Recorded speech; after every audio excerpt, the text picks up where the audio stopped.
The Pit Press Podcast.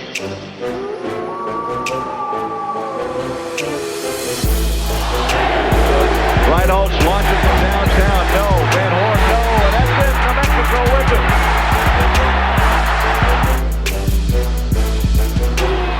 Kenny Thomas blocks. Gibson hustling down. He has some room. And he gets it.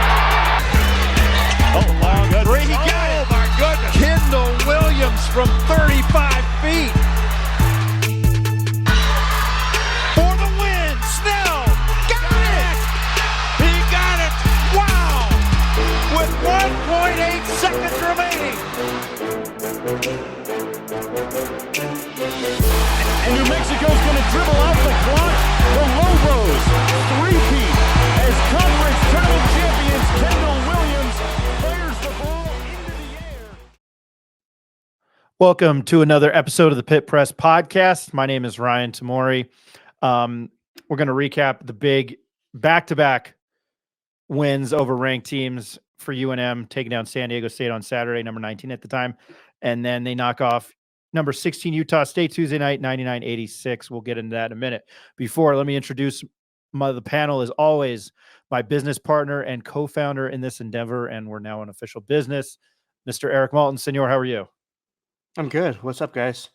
Excited to talk about back-to-back top 25 wins, looking ahead to Saturday, and hopefully we see the Lobos ranked on Monday. So let's talk some hoops.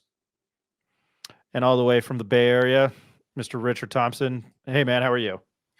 I'm doing good, man. Pumped up, still feeling the juice from the last two wins, ready to talk about it and preview Air Force. So thanks for having me on. And you can follow him at rthompson1050 on Twitter, or X, the artist formerly known as Twitter. During games, he's tweeting a lot of inside information, and he's a former basketball player under Damian Segura at St. Pius X. And on Twitter, he does the same thing. He provides a lot of insight, X, during Lobo games.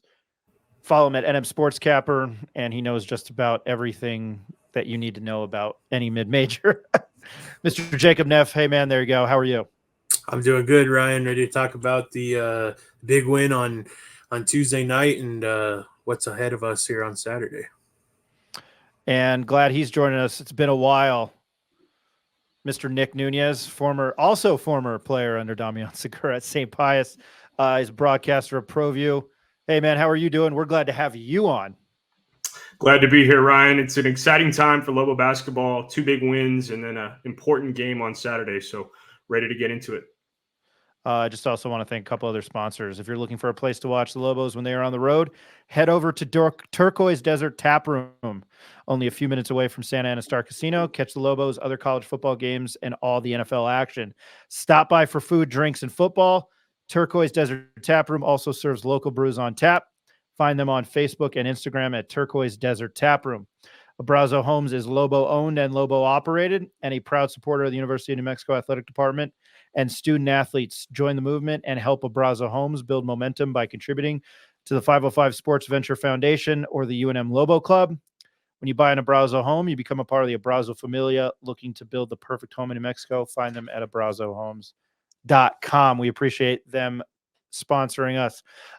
Before we get to today's episode, I am retracting a story and apologizing. We also have another long, more heartfelt apology. I got some information on Press Row that Jamal Baker Jr. would be out for the season. That was incorrect. It was overheard on the pregame broadcast with Rob Portnoy and Hunter Green. We were incorrect. We retracted that. You can find it on X or Twitter. I own it. I apologize. We also have another long apology elsewhere that we might post. But I do owe an apology to UNM play-by-play announcer Robert Portnoy, his color analyst for men's basketball, Hunter Green. I also owe an apology to Jamal Baker Jr., the transfer guard at UNM, and UNM head coach Richard Pitino. I also want to thank UNM SID, Sports Information Director or Media Contact, Steve Kirkland, for all his help and his professionalism. This is a condensed version of the apology. None of these guys had made the decision. It was on me. didn't do my journalistic due diligence. I didn't confirm it. I just ran with it, and then I wasn't so kind on Twitter. So I apologize. And again, we do have another apology. I think most people tuning in, though, would like to hear us talk about basketball. Again, which is a big reason why we started this site, this show, trying to write about it. Here's probably the play of the game from the 99-86 win over number 16 Utah State on Tuesday night at the Pit.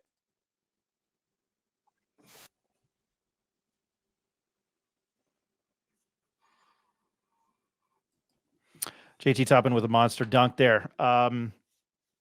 I've been talking a lot, so I really don't feel like it. I've been I've been the naysayer, but I thought that we would be at a turning point in the season when and Eric, you had mentioned, and I've been corrected on this too. This wasn't 2 top 25 wins. This was 2 top 20 wins, back to back in the span of, essentially 4 days.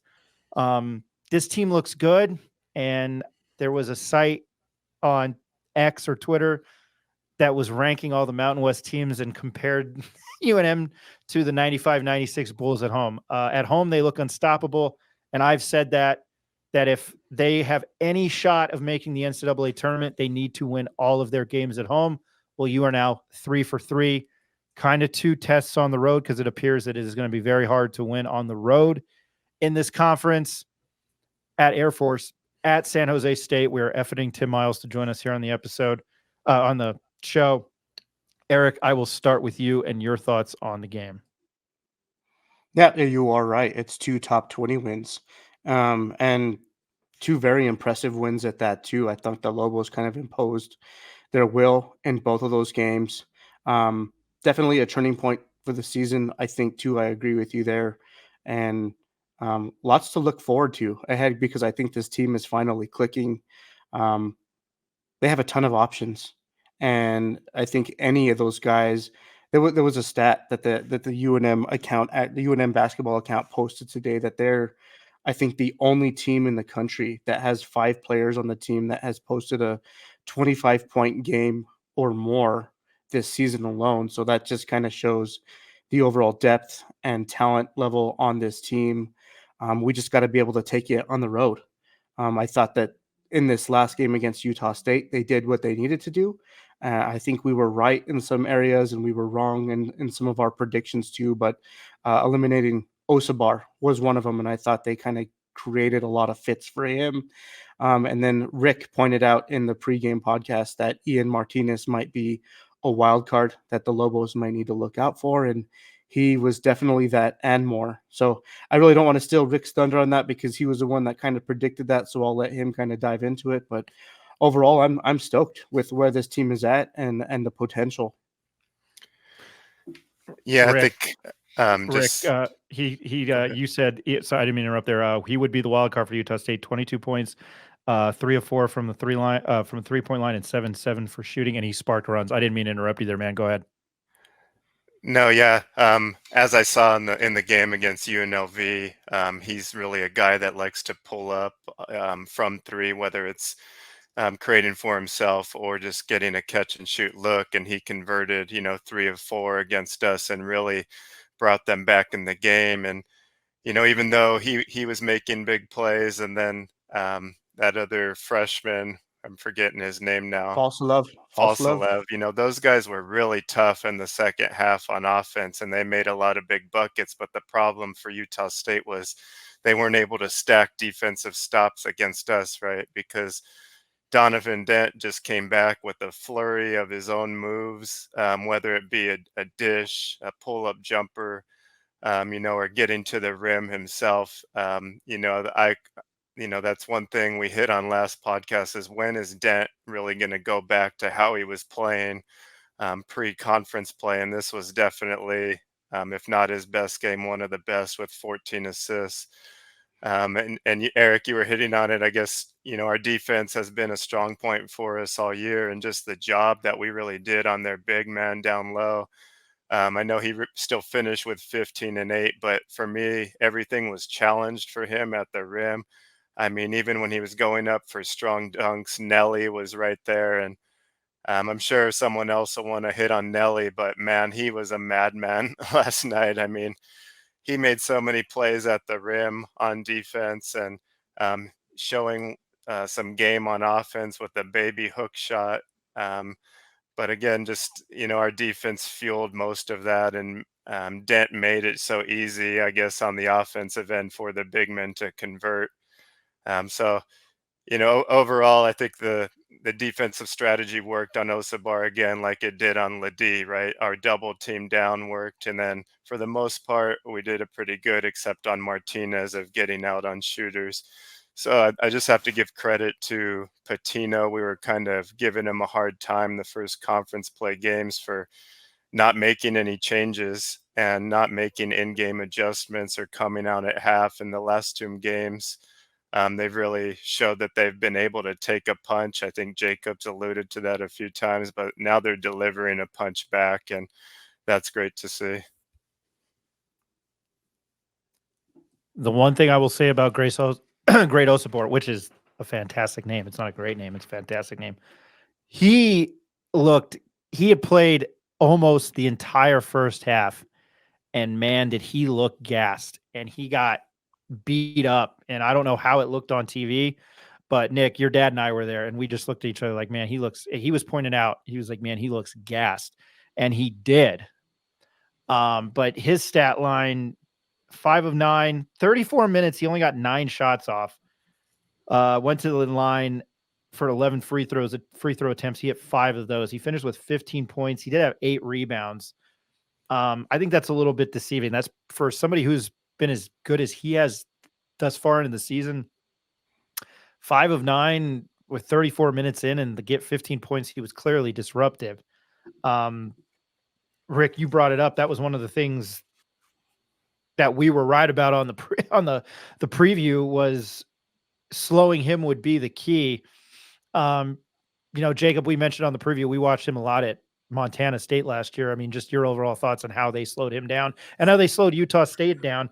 And one of the best things that I think had been said was Utah State head coach Danny Sprinkle had said, quote, they straight up got punked.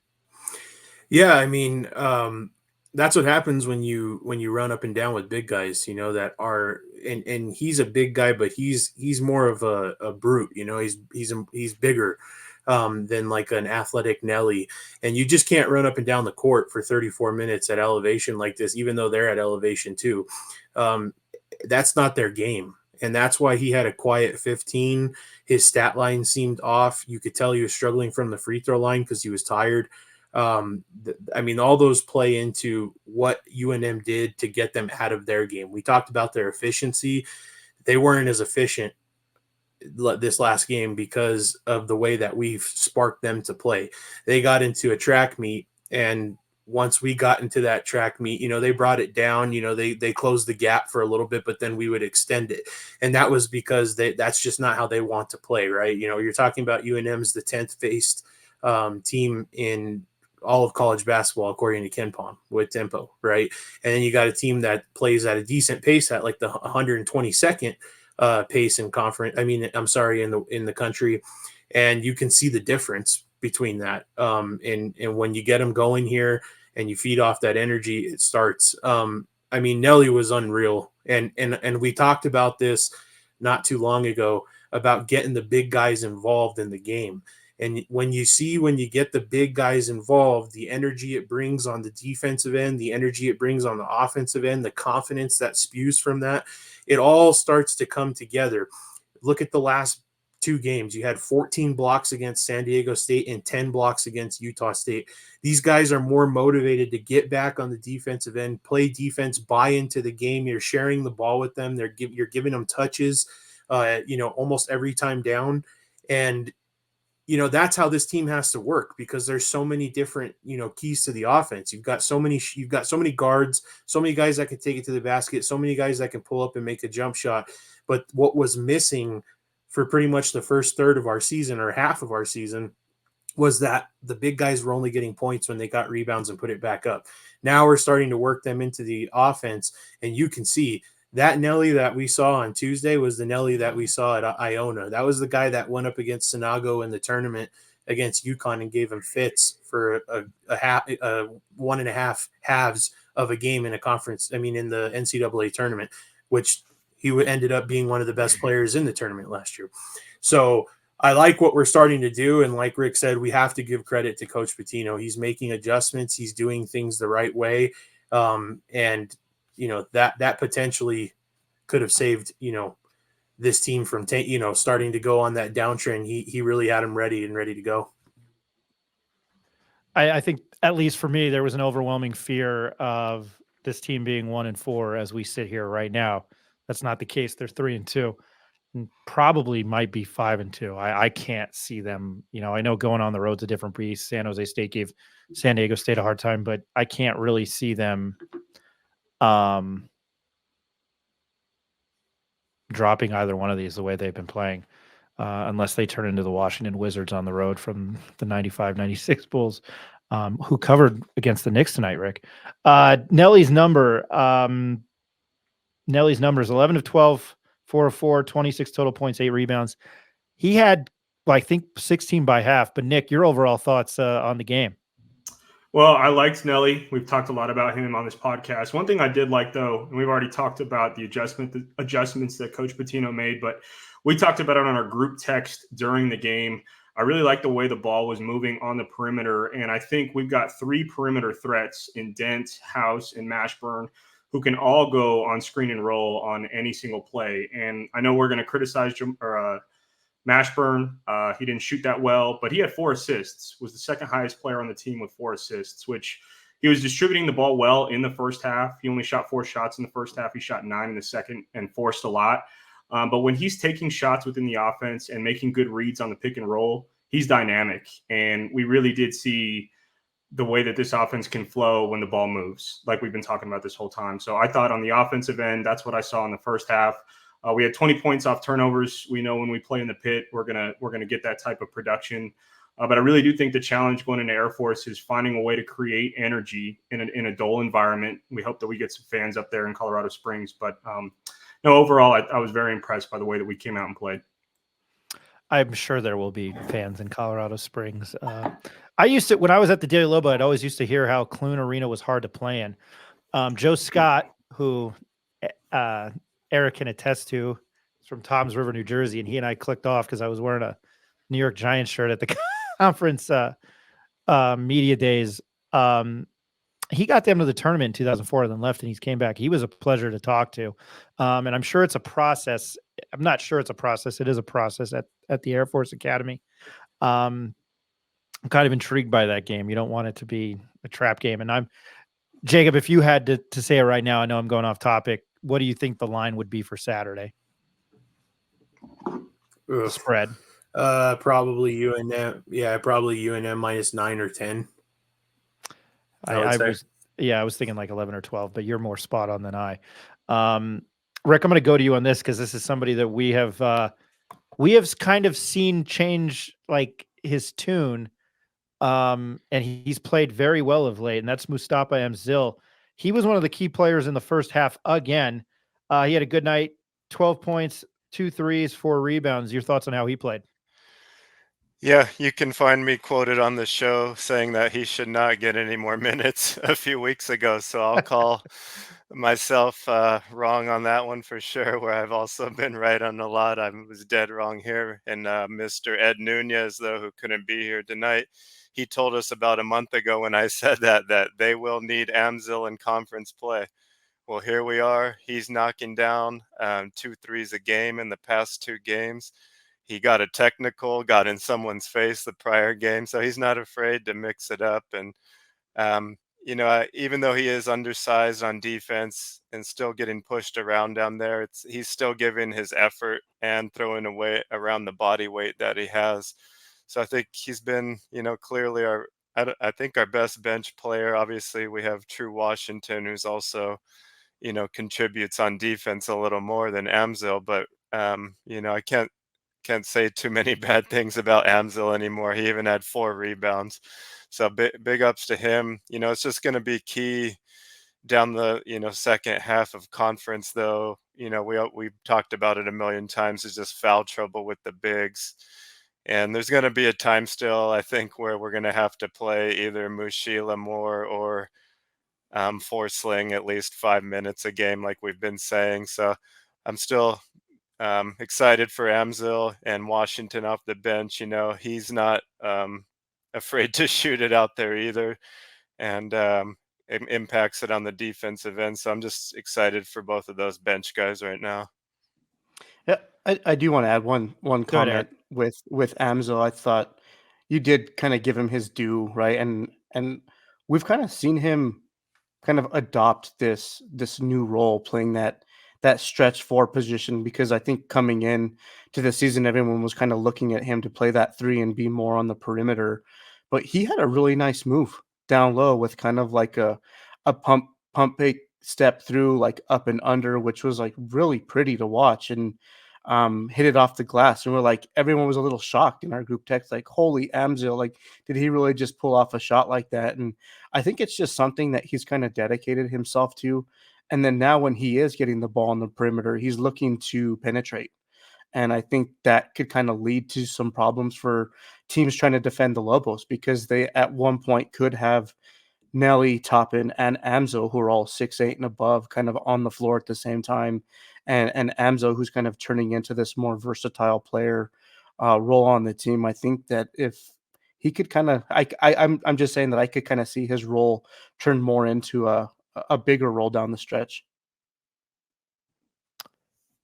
We're talking about things that we got right and wrong. I would have taken San Diego State +3, but I didn't get the bet in because I was schmoozing prior to that game. But I'll tell you what I did do, Jacob, was take UNM minus, what was it, 5.5? I think I got it at 6, which I didn't care. I just felt it. And again, I still think this non-con, it's clearly kind of showing with certain bracketologists, not that anybody cares. And I did take the over. Man, did it fly, because the Lobos, New Mexico's 99 points is tied most in school history against a ranked opponent. And UNM's 55 first half points tied the most at halftime in the Patino era. Also 55 in the first half when they savagely beat New Mexico State.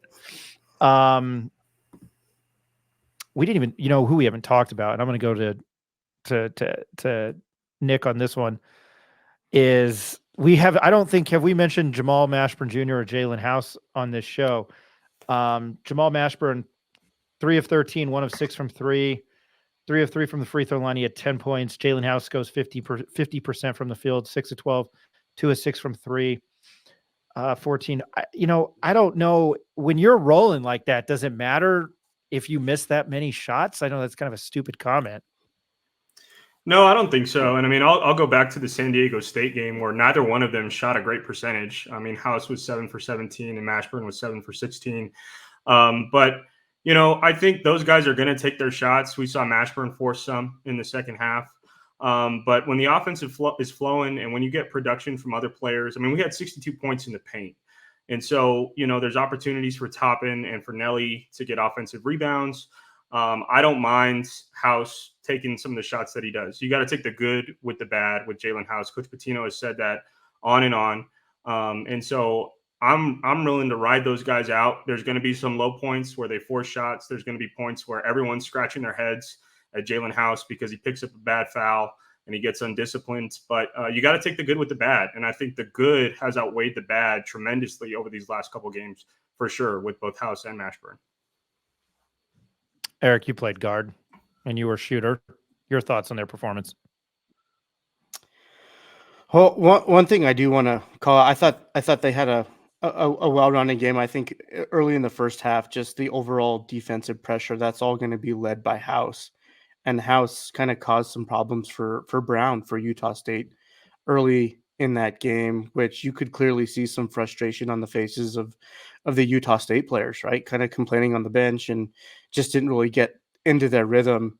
But on kind of like the opposite side of the spectrum with that is it kind of caused House and some of these other guys to get into some foul trouble.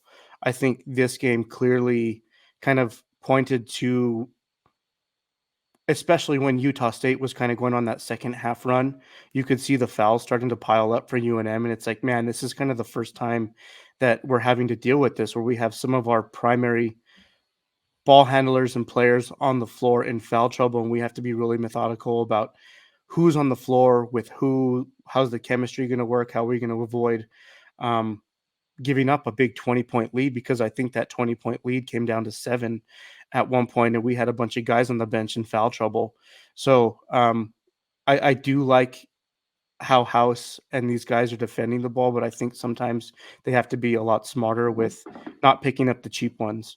And you guys can probably add some comments to it, but it's one of those things that Nick had just mentioned. You take the good with the bad. You take the good House, the aggressive House, the gambler, right? The one that's going to try to jump into those passing lanes and try to pick the pockets. But at the same time, you can't be reckless to a point where you're going to pick up some cheap fouls. And I think he kind of crosses that line every so often, and that's going to put them at a disadvantage come down into some important games when the game's not a 20-point lead. So just something to look at down the road. Yeah, like I just wanted to add to that real quick is when you're up by 14, maybe, don't take so many chances when you have 3 fouls. Like those are the types of things that you have to be aware. Your presence on the court in a 14-point game to maintain that lead is more important than you trying to take that steal that, at that point in the game, you're sitting comfortably at 14, up 14 or 13 or whatever it is. You just have to know when it's time, hey, if it's an 8-point game and they're on a 6-0 run and you're trying to do something here and you're trying to create something, that's fine. But, when you're going back and forth and you're in a 14, 15-point game, your presence on the court is so much more important than that steal that you could potentially get or that foul that will get you to 4. So that's kind of the only thing. I mean, we love the way House is playing. Nobody wants him to change, right? I mean, it is what it is. That's what makes him great. Everybody nationally, no matter who's calling the game, is like, man, this guy's like got to be on the top 10 for most exciting players to watch in college basketball. And he is. He's great. But those are those little moments that I wish we could still reel in from him is like, we really need you on the court. Don't take those chances when we have such a big lead or it's not needed at that point. I think he just has to realize that he has the biggest target on his back, right? The refs are talking about him before the game.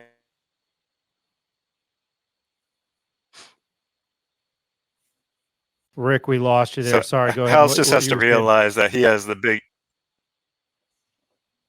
Yes. So House just has to realize, he has the biggest target on his back out of the whole conference, and these referees are watching film of him and talking about him before the game. So when he's out there, he can't take the risk, like Jacob is saying, of having an extra follow through on a foul or maybe putting his body out in a way that he shouldn't. He has to be a little bit more aware, I think, or eventually it's going to cost us. In this game, it didn't cost us, but in another game that's closer, a mental mistake like that is going to eventually cost us. And he just has to be more aware of it. I mean, he knows it, but for some reason he still takes it to the precipice every time. I'll add to that, Ryan. I mean, we saw it in the Colorado State game. I mean, that's what happened. He got in early foul trouble, and he's a guy that feeds off the crowd. I mean, he feeds off the crowd at the pit. You can see him pumping everybody up. We love to watch that, but we also saw Colorado State. He was getting into it with the fans. So he just got to stay composed, and hopefully he matures as the conference season goes on. He said that he turns into the Viper, which he said Randy Orton in a post game was his favorite wrestler. He's definitely much younger than us, Rick. I do think that what we just talked about is like a really good segue into talking about not having House on the floor really gives the opportunity for Dent to flourish, right? Because I think when that lead fell to 7, you could definitely feel like the air kind of being sucked out of the pit for a little bit. The crowd wasn't as loud. And even at home where we were watching the game, it was like, man, they're kind of letting it slip away here. But then you had this boost of confidence knowing that you still had Donovan Dent in your back pocket. And everyone saw what he did in the second half. He was a freaking magician out there. Just the ball in his hands and him being able to create offense out of thin air and not necessarily just being able to get to the rim and knock down shots, but literally weaving in and out of traffic, drawing so much attention and threading the needle, which you don't expect him to kind of get the ball down low, but Toppin finished with how many dunks? Nelly had so many dunks, and a lot of that is really just attributed to Dent being able to create down there. And it's such a special thing that we're witnessing because that just doesn't ever happen. You don't, I mean, he's kind of one of those once in a generation type players. And for him to only be a sophomore and do the things that he's doing, I don't think it's being talked about enough, even though he is getting kind of like that national recognition. But you guys all witnessed what he did and how special some of those passes looked like. Man, like you have Mashburn in house to worry about, and then now you got to focus on Dent and having to guard an elite pick and roll player. Like that is extremely impressive. And I think that was just one of those games that he kind of added another notch to his belt. The site Sons of Montezuma, they do a podcast. They're similar to us. I don't pay that much attention to them. I follow Bronco News Nation, which BJ Rains up in Boise, Idaho, Idaho, does a great job of, and we've kind of emulated what he does. They had posed a question if Jalen House and look, I'm talking way too much about the refs. I thought the officiating was okay Tuesday night. I didn't think it was great. You got your ass. They got their ass kicked. They got beat down on Saturday. Like, don't you can blame the refs in a 2.1 point loss. You lost by 16, and one of the forwards missed 9 free throws.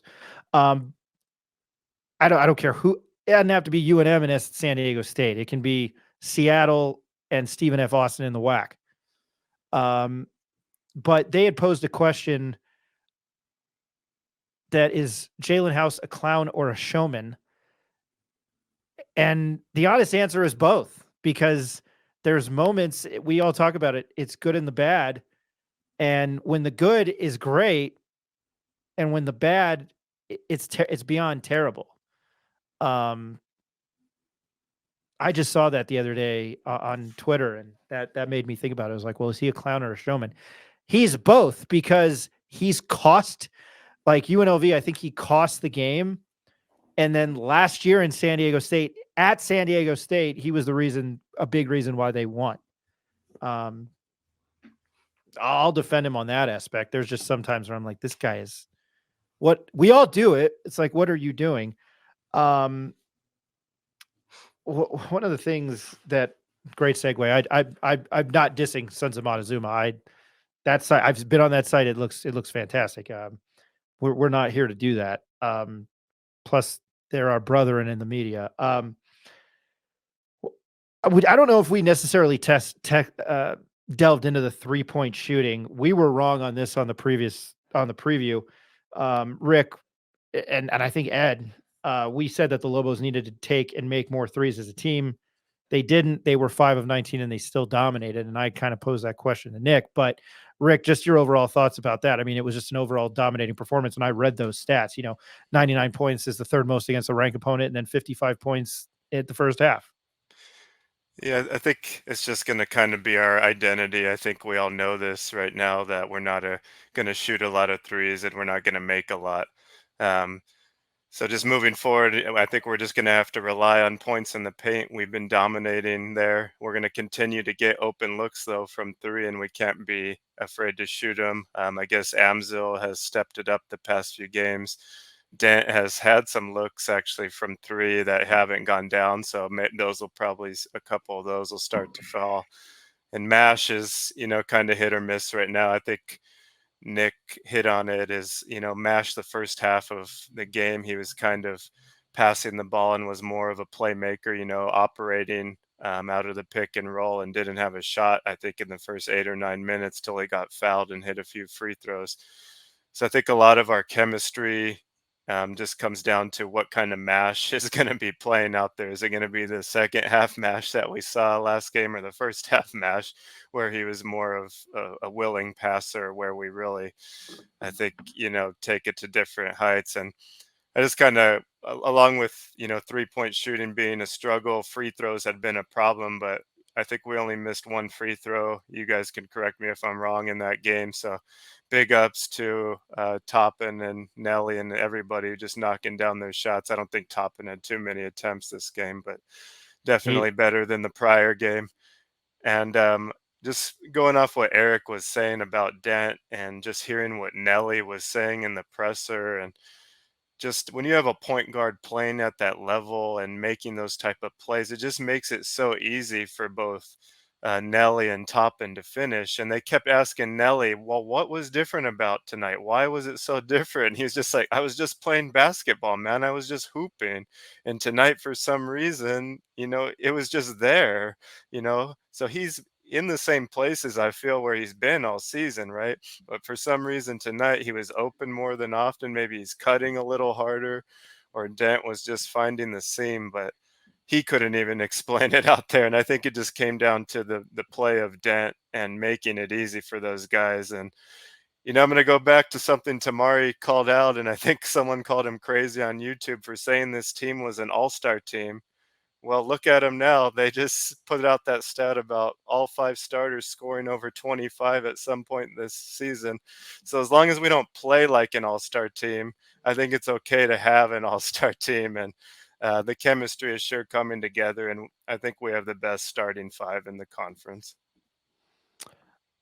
When Mashburn does what he did in the first 8 or 9 minutes, by the way, Rick, the only missed free throw the other night was JT Toppin. They were 16 of 17. He went 2 of 3 from the line. I thought it was kind of funny that they were that website Bracketology or whatever, and they kind of, they ranked the teams, and I think they kind of stole it from Big Cat from Barstool Sports during the football season. I've already mentioned it. They said that they were the 95-96 Bulls at home. And I wish that they would, when they go on the road, they would become the bad boys of the late 80s and early 90s, because you want to punch them in the mouth. I don't know if they necessarily have the beef to do that. I mean, JT Toppin's a big guy. Nelly is a big guy. That just none of them resemble Charles Oakley or, Rick Mahorn to me. But the whole all-star thing team, they feel like it. And I think that's why so many national pundits like John Fanta. What was that meme you sent today, Eric? MILF, man, I love John Fanta or whatever. That makes no sense. But all those national pundits that have been giving them accolades is because I think we've now seen the last 5, 6, 7 games glimpses of Mustafa Emzil and what he can do. I keep saying it. We all keep saying it. We've mentioned it on this podcast that this is somebody who hit a buzzer beater shot on a neutral court against that year the national the eventual national champion. I don't know. There's a lot. MILF, man, I love Fanta. There it is. And it's just a picture of John Fanta. You can't see it. It's great though. I give our friend Tim Chavez a lot of on him, because Tim hates him because he's like a Jersey guy, and Tim went to Seton Hall. So Rick, if you ever talk to Tim, tell him I said John Fanta says what up. Well, don't you want a Fanta? Something else we were wrong about on the previous episode. I think probably Ed, and I know Rick, you definitely touched on this, that the depth at the post position. Forsling got 1 minute.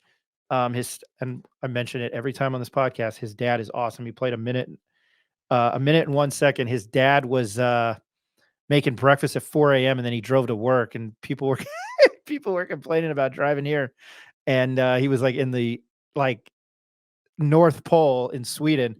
But here you go, stat boy, Eric. Sorry, I called you stat boy. Now I've got Taylor Lautner from Lava Girl and Shark Boy in my mind. Don't ask me. I'm a weird guy.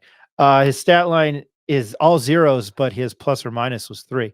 But we said, the reality was that Nelly, that the post play would cost them, and I was really fearful of Osibor. But the reality was that Nelly played well in offense, and Forsling got a minute, and Amzil had the 18 productive minutes. I mean, at this point, and I'm not trying to get cocky because I'm the one who doesn't. And I feel that it's that way with San Diego State. It's pick your poison, and they got their revenge on Nevada. But at this point, at least at home, key phrase there, at home, you got to pick your poison with this team, right, Eric? Yeah, you do. Especially with all the guys that have the capability to score as much as they do. But going to your points about the bigs and either the lack of depth, but a lot of that can be, or a lot of credit should be given to guys that are kind of spelling some of those minutes, like Amzil, even Mushila, who saw about 10 minutes. Um, I was just looking kind of at the overall minutes distribution, and JT Toppin got 20 minutes last game. And to me, that seems a bit light, but Nelly played about the whole game. But as a whole team, they were just kind of defending the bigs collectively, playing like a team-focused, a team-centric defense. True Washington had a block or two. Isaac Mushila continues to come in and just kind of contribute off the bench. He had 4 points, went 4 for 4, had 3 fouls, but he also had 3 rebounds. So I think they're getting it from all different angles. So yeah, I you can't really discount these guys and the depth. And some of the things that this team is doing is not necessarily showing up on the stat sheet, but you're just seeing different guys kind of check in. And I mean, coming into this season with the all-star roster that you guys were just touching on, like, it's really hard to predict night in and night out who's going to see how much minutes. And for this game, like playing number 16, to think that Mushila was going to see about 10 minutes this game, I would have thought that maybe that's a bit much, but he came in and played a solid game, got some rebounds, played the 4 when he had to. And I think that's kind of the mentality of this team going forward, is they're just kind of next guy up mentality and just kind of spelling guys wherever they can, even if they don't necessarily have the depth with guys that are 6'8" and bigger. I think they're kind of just playing bigger with guys like Mushila and Amzil. And I mean, it's working clearly, right? So I think they just got ball players.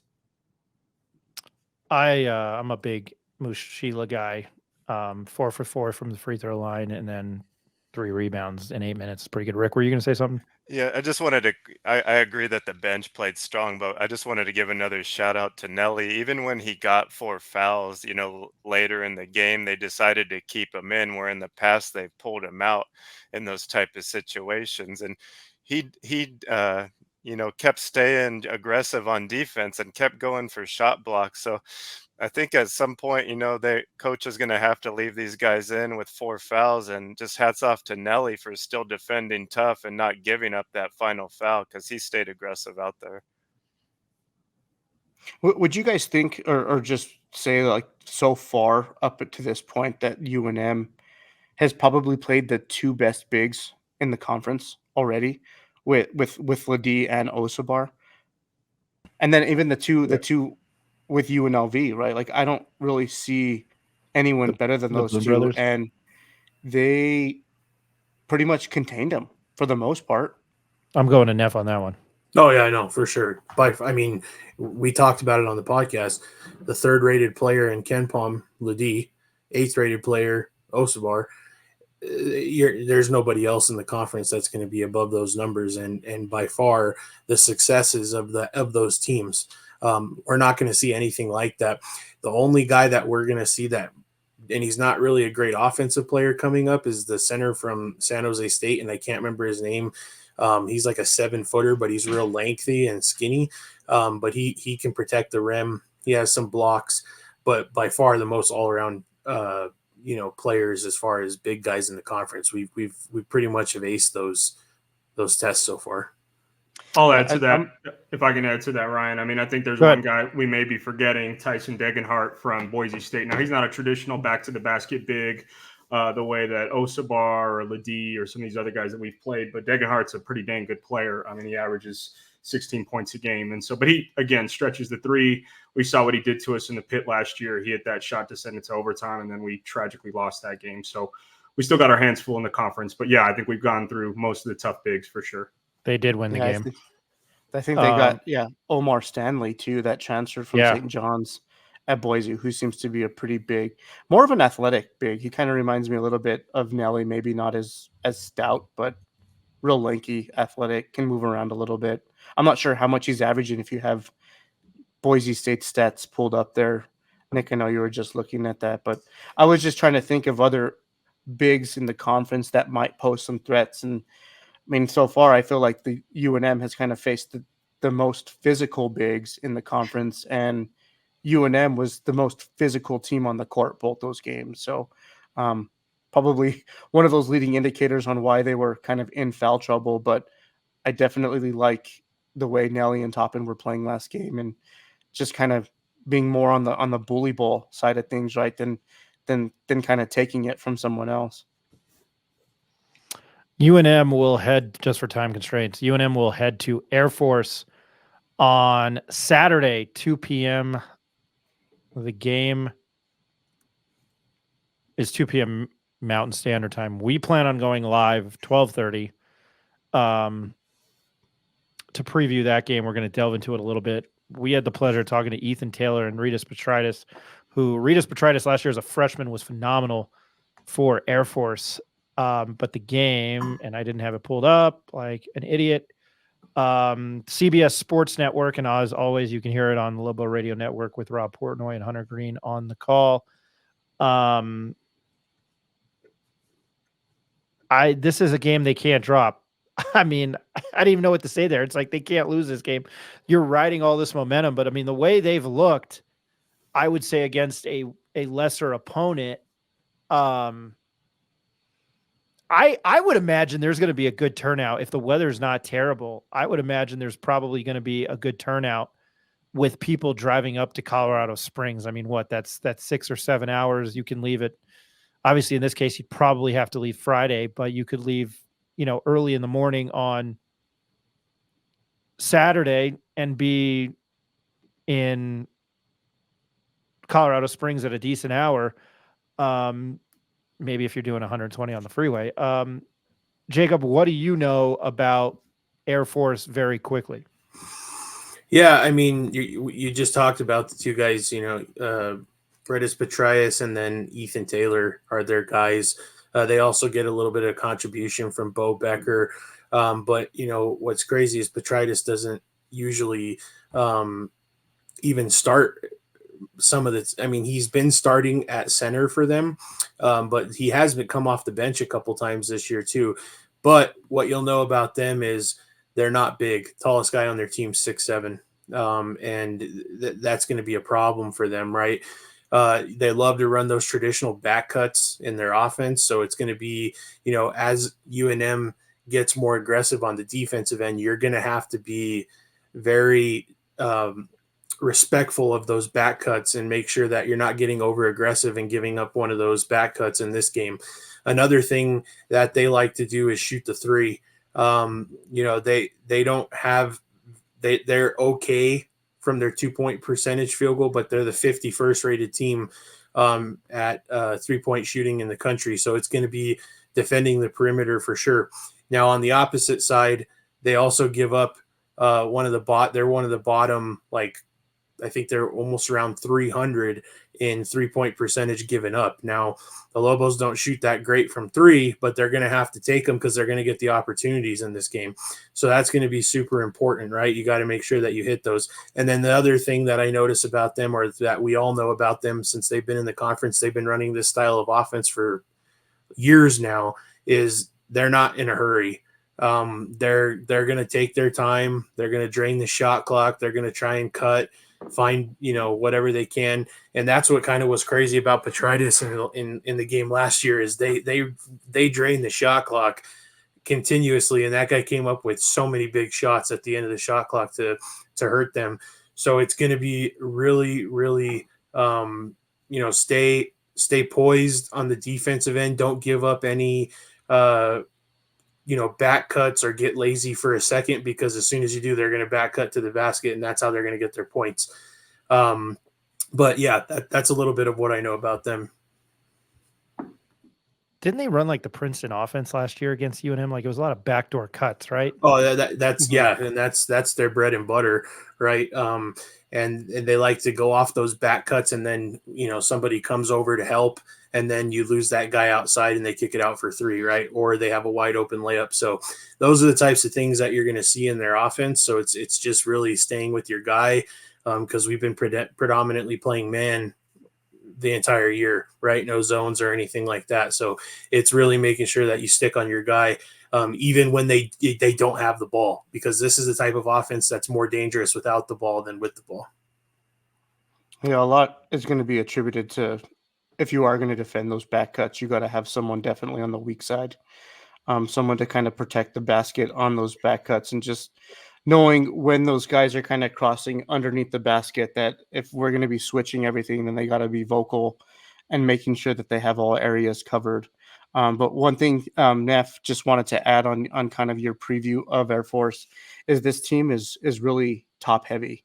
They don't see a lot of minutes from their bench guys, and they only got 2 bench points all game, even though they did take Colorado State in Fort Collins to overtime last game. So they were able to be effective against Colorado State. I think they knocked down a lot of threes.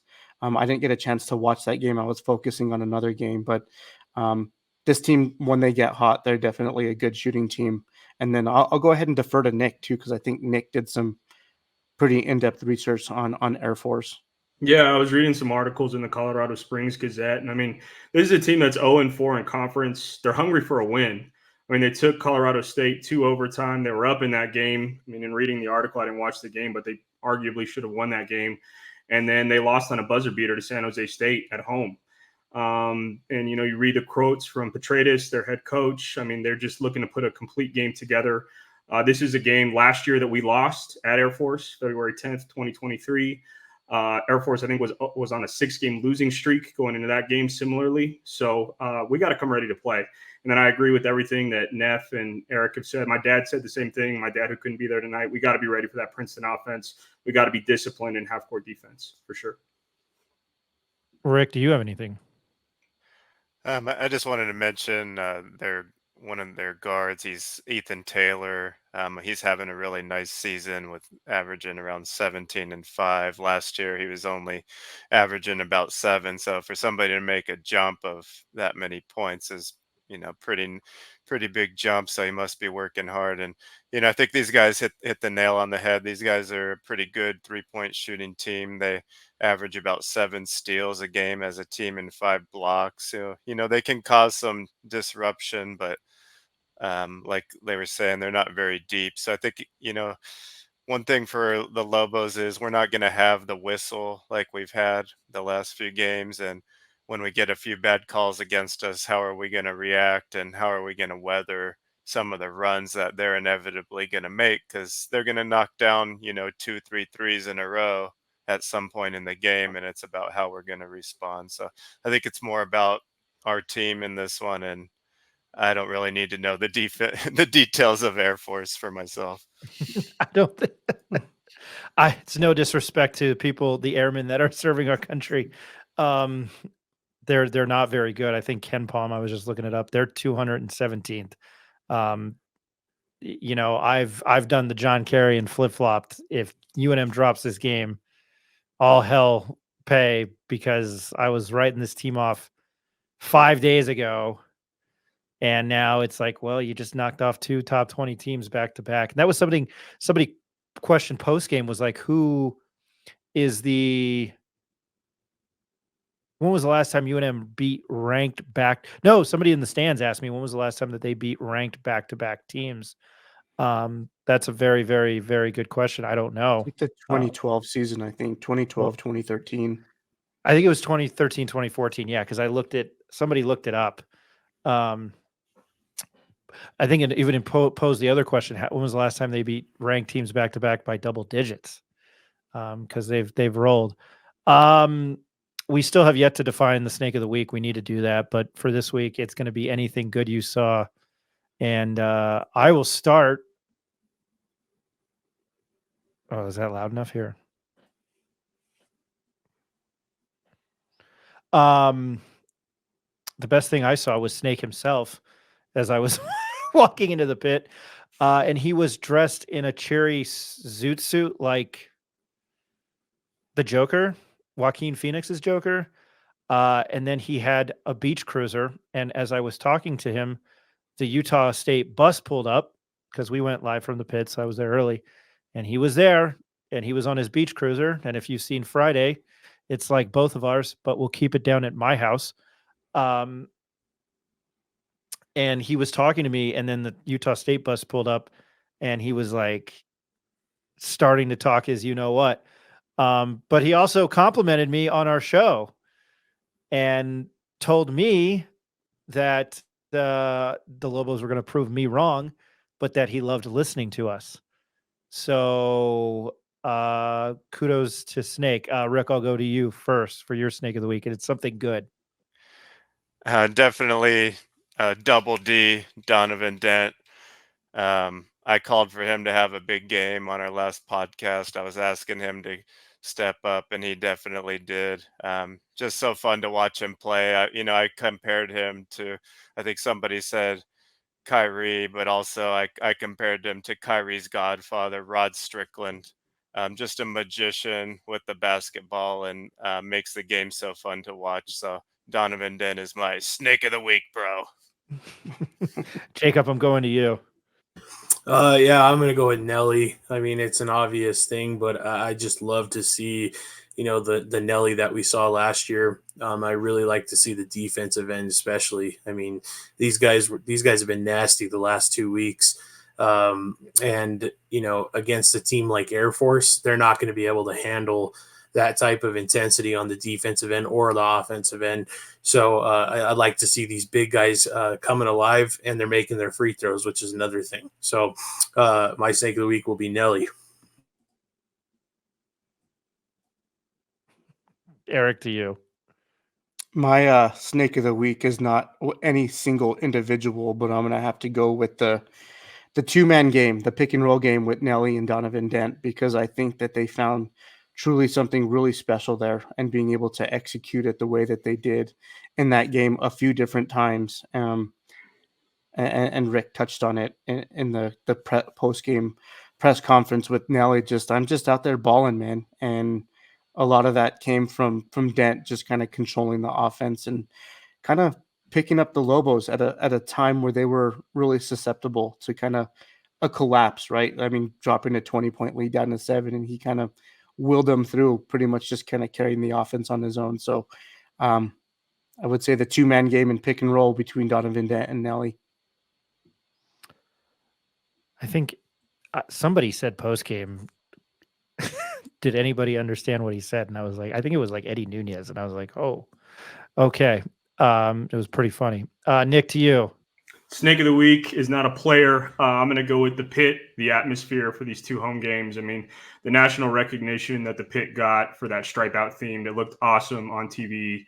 And just everybody talking about it. There's a bunch of people that follow college basketball saying, wow, what an atmosphere the pit is. And so snake of the week goes to the pit, all the fans, Snake himself included. I'm going to give another snake of the week just in general, because I've been very, very critical of the team themselves, and I can't find the soundbite of Donald Trump just going wrong.